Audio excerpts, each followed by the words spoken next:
Well,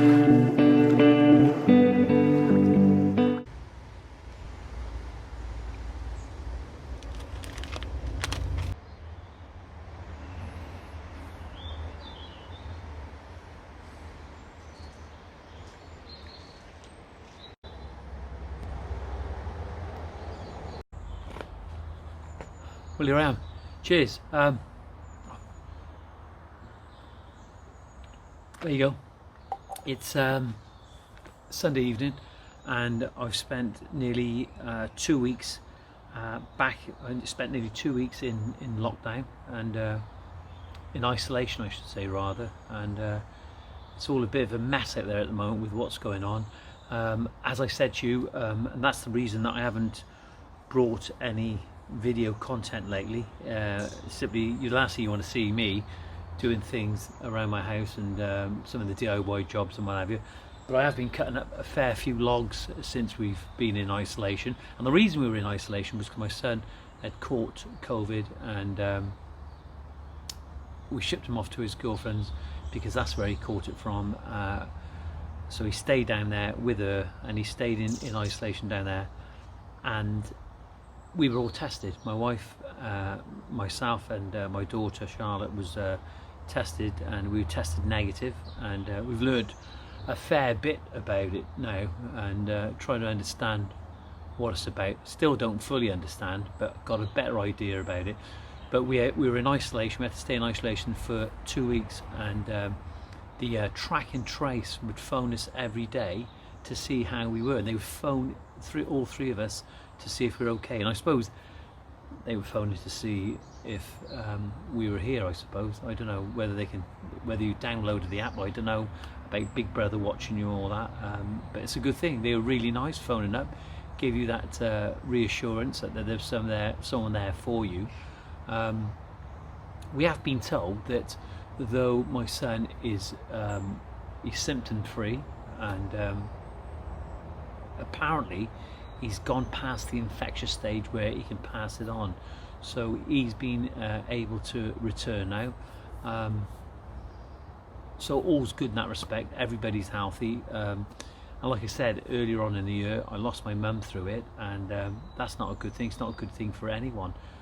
It's so sad for a lot of people across the country that is going through this terrible state of affairs. You know, trying to get out and just live your life, and where you can walk, where you can't walk, and whether you can go to work or whether you can't go to work. I think the one good thing that's come from it, I suppose, is that companies are having a lot of people working from home, which is good, isn't it? You know, and it's keeping people off the road. But those people that are working at home, how much can they get out for their own mental health and their own self-esteem, I suppose?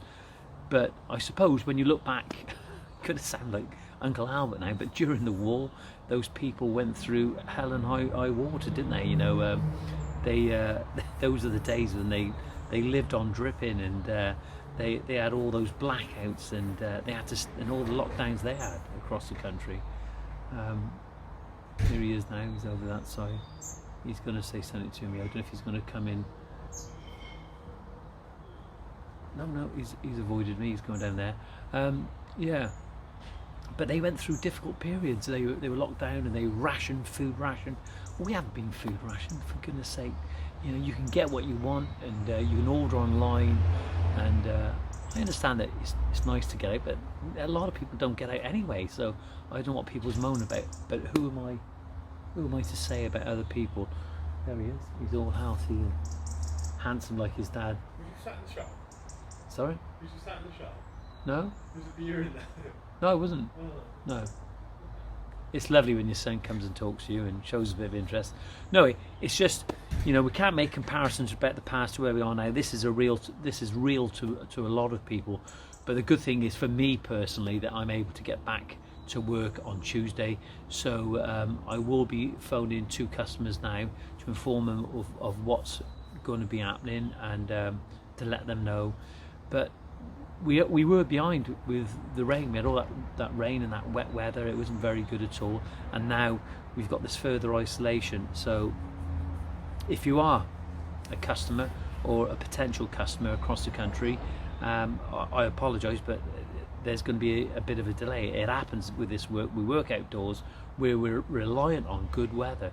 It's been a fantastic day today. I mean, it's just a beautiful sky at the moment. It's got a nice shepherd's delight. I'm going to show you that in just a second. But I'm really pleased that I'm going back to work. But the one good thing that's come from it is that I've had a fantastic rest. I feel really recuperated. I'm ready, raring to go. And I've actually, believe it or not, I've lost a little bit of weight, which is good, because as you all know, a lot of people point out to me occasionally about my little thin bit on the top, but there you are, nearly 56. My DNA, I put a little bit around the waist, but that's what happens. It's that midlife, isn't it? That's what happens. But no, can't wait to get back to work.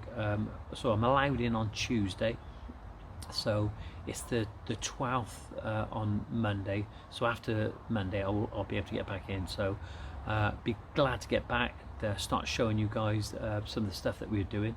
I really thought about doing some videos, and when I was in, I've been hanging a few doors, and I've been sort of rubbing down some walls and what have you, but don't want to be seeing all that. It was nothing really interesting, and to be honest, I couldn't even really get into it. The only thing I could get into it to sort of burn off some energy was to get some of these logs chopped up, so I'm over the moon with that. And so if Nick and Mr. Fern, if you're watching, I've got a source for some logs for you. It's getting that weather now, it's getting a bit colder. Not too bad at the moment. We have got the fire on at the moment because it's nice and even. It does go a bit chilly. The thing is about these new houses, they're always cold, and it's been even colder since we put the floor down, the tiled all the way through. We haven't got that under floor heating, but when we have the log burner on, it does warm the house up completely. You can feel it all the way through. So beautiful time of the year now, and hopefully we'll have some dry weather, and let's see if we can make some progress. What's on for the agenda is that we've got some sleepers to put in, and it's only one eye, and they're not really retaining anything anyway, because it's next to a pin curb and some concrete, and there's a hedgerow along there, so we're going to be putting them on. Maybe just use some 6-inch nails and bed it in on some concrete. We got to run that parallel with the path, and then we should be heading out of the garden, and we'll start putting some of the soil in, loosening the existing ground up, spreading the soil that's there, the so-called soil. The grass was growing all right on it, but then what we'll do, we'll put some really dark, rich, loamy, organic soil on the top to take the new proposed lawn. Then as we work back, we will start doing the pergola, and I'll get the log store at the back of the pergola, get that filled up with some logs for Mr. Fern. And around the back of the one side, we got to put up some cedar battens. So we've got to get around to doing that. So we really want to finish things as we come out the garden, and then do things around the front. But if we get a chance to fall back on some of the things, I know we have to put a bit of a path to the front door. We got some slabs there. I might just get on with that and get that done as well. But we'll see. I'm babbling on now. I've been chomping at the bit to do a video for ages. And here I am. Thanks very much for watching. Don't forget to subscribe. Let's get back at it. If you've got any questions and you want to drop me an email, or you can just go to the website, give us a call. If you drop me an email, I'll bounce my number back to you. It's been so sad in one respect, listening to a lot of people just recently since I've been home. I've had a chance to get on to the YouTube and answer some people's inquiries and the emails I've been having about so much bad work out there, and really bad work. And obviously I believe that one of the biggest causes of that bad work is too much water when you're mixing the mortar. People ask me regular, what mix you do? Is it 6-to-1, 4-to-1, 6 of sharp, 1 of soft, and 1 cement, and so on and so on. But nobody ever really can tell you how much water. There's not a given ratio or a given quantity of water that you put in your mortar, in your mix. And I think people put too much water. They don't allow for the moisture content in the bagged sand, if you're having it bagged sand. And certainly this time of the year when it's damp, you see a lot of people, the first thing that people put in their mix is water, and already it's just not good at all. And that's when you get segregation, you get expansion. And what happens when the water, you get rapid evaporation of that water content, and then that's when you lose the compressive value of your mortar, and then you get shrinkage, and it's just a nightmare. It sounds as if it's a real complex product, but it's not. It doesn't have to be. The Romans were building things through basically with the cement that they had at the time, but through shear compaction. Shear compaction, that's when you get that compressive strength. Don't be mistaken with consolidation. Consolidation is when you're getting rid of the water.